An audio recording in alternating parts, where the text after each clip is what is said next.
നമസ്കാരം. അറസ്റ്റ് ചെയ്യാൻ സതീശനും രമേശനും ADGPയുടെ കള്ളത്തരം കയ്യോടെ പൊക്കി. നവകേരള യാത്രക്കിടെ ആലപ്പുഴയിൽ വെച്ച് യൂത്ത് കോൺഗ്രസ് KSU പ്രവർത്തകരെ മുൻ മുഖ്യമന്ത്രി പിണറായി വിജയന്റെ ഗൺമാൻമാർ ക്രൂരമായി മർദ്ദിച്ച കേസ് അട്ടിമറിക്കാൻ ഉന്നത തലത്തിൽ വലിയ നീക്കം നടന്നിട്ടുള്ള പ്രത്യേക അന്വേഷണ സംഘത്തിന്റെ, അതായത് SITയുടെ നിർണായകമായിട്ടുള്ള കണ്ടെത്തലുണ്ടായിരിക്കുന്നു. കേസ് ഡയറിയും കോടതിയിൽ സമർപ്പിക്കേണ്ട റിപ്പോർട്ടുകളും ഉന്നത ഉദ്യോഗസ്ഥരുടെ സാന്നിധ്യത്തിൽ തിരുത്തി പ്രതികളെ രക്ഷിക്കാൻ ശ്രമിച്ചെന്ന കണ്ടെത്തലുകൾ അടങ്ങിയ വിശദമായിട്ടുള്ള റിപ്പോർട്ട് SITയുടെ തലവനായിട്ടുള്ള SP ഷൗക്കത്ത് അലി സംസ്ഥാന പോലീസ് മേധാവിക്ക്, അതായത് DGPക്ക് ഇപ്പോൾ കൈമാറിയിരിക്കുന്നു. ഇനി കേസ് അട്ടിമറിക്കാൻ മുൻ ക്രമസമാധാന ചുമതല ഉണ്ടായിരുന്ന ADGP MR അജിത് കുമാർ തന്റെ പദവി ദുരുപയോഗം ചെയ്തു എന്നുള്ളതാണ് റിപ്പോർട്ടിലെ പ്രധാനമായിട്ടുള്ള കണ്ടെത്തൽ. മുൻ അന്വേഷണ സംഘത്തിലെ ഉദ്യോഗസ്ഥരുടെ DGPക്കെതിരായിട്ടുള്ള രഹസ്യമൊഴികളും കൃത്രിമം തെളിയിക്കുന്ന രേഖകളും ഡിജിറ്റൽ തെളിവുകളും പുതിയ റിപ്പോർട്ടിന്റെ ഭാഗമായിട്ട് സമർപ്പിക്കുന്നുണ്ട്.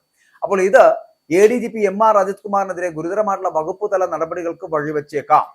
ആലപ്പുഴയിൽ നിന്നുള്ള ആദ്യത്തെ അന്വേഷണ ഉദ്യോഗസ്ഥരെ ADGP MR അജിത് കുമാർ തിരുവനന്തപുരത്ത് തന്റെ ഔദ്യോഗിക ഓഫീസിലേക്ക് നേരിട്ട് വിളിച്ചു വരുത്തി ഭീഷണിപ്പെടുത്തി കേസ് ഡയറി നിർബന്ധപൂർവ്വം തിരുത്തിച്ചു എന്നാണ് മുൻ അന്വേഷണ സംഘം SITക്ക് നൽകിയ ഞെട്ടിക്കുന്ന വെളിപ്പെടുത്തൽ.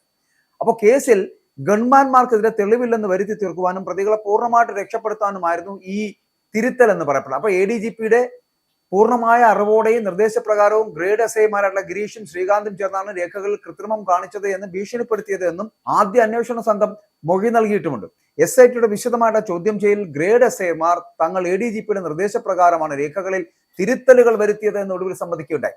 അപ്പൊ ഈ നിർണായകമായിട്ടുള്ള മൊഴികളുടെയൊക്കെ അടിസ്ഥാനത്തിൽ കൃത്രിമം നടന്ന ADGPയുടെ ഓഫീസിൽ അടക്കം SIT നേരിട്ടെത്തി ശാസ്ത്രീയമായിട്ടുള്ള തെളിവെടുപ്പുകൾ നടത്തിയിരുന്നു. അപ്പോൾ അട്ടിമറി നടന്ന ദിവസങ്ങളിലെ സന്ദർശക രജിസ്റ്റർ, CCTV ദൃശ്യങ്ങൾ, കമ്പ്യൂട്ടറുകൾ എന്നിവ പരിശോധിച്ച അന്വേഷണ സംഘം ആലപ്പുഴയിൽ നിന്നുള്ള പോലീസ് ഉദ്യോഗസ്ഥർ തിരുവനന്തപുരത്ത് എത്തിയ സമയത്ത് ADGPയും ഓഫീസിൽ നേരിട്ടുണ്ടായിരുന്നുവെന്ന് കൃത്യമായിട്ട് സ്ഥിരീകരിക്കുകയും ചെയ്തിട്ടുണ്ട്.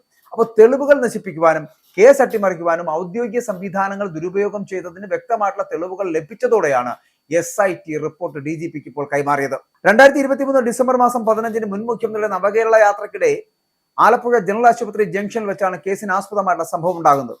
നവകേരള സദസ്സിന്റെ വാഹനത്തിന് നേരെ കറുത്ത കൊടി കാണിച്ച് പ്രതിഷേധിച്ച KSU യൂത്ത് കോൺഗ്രസ് പ്രവർത്തകർക്ക് നേരെ അന്നത്തെ മുഖ്യമന്ത്രിയുടെ ഗൺമാൻമാരായിട്ടുള്ള അനിൽകുമാറും സന്ദീപ് എസും ചേർന്ന് ക്രൂരമായ ലാത്തിച്ചാർജ് നടത്തുകയായിരുന്നു.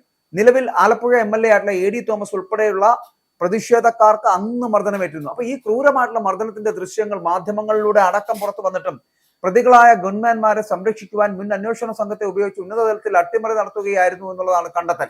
SITയുടെ റിപ്പോർട്ടിന്മേൽ സംസ്ഥാന പോലീസ് മേധാവി ഇനി എന്ത് തുടർ നടപടി സ്വീകരിക്കുമെന്നാണ് പൊതുസമൂഹവും രാഷ്ട്രീയ കേന്ദ്രങ്ങളും ഉറ്റുനോക്കുന്നത്.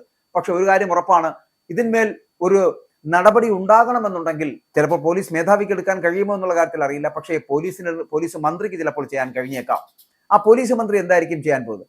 അതുകൊണ്ടാണ് അറസ്റ്റ് ചെയ്യണമെങ്കിൽ അല്ലെങ്കിൽ നിയമ നടപടികളിലേക്ക് പോകണമെങ്കിൽ, വകുപ്പ് തല നടപടികളിലേക്ക് പോകണമെങ്കിൽ കൂടിയും രമേശനും സതീശനും ഒക്കെ വിചാരിക്കണം. അവർ രണ്ടുപേരും വിചാരിച്ചാൽ അറസ്റ്റ് ചെയ്യാം. ഇല്ലെങ്കിൽ ADGPയുടെ കള്ളത്തരം കയ്യോടെ പൊക്കിയാലും ADGP ആ പദവിയിൽ തന്നെ ചിലപ്പോൾ തുടരുക തന്നെ ചെയ്യും.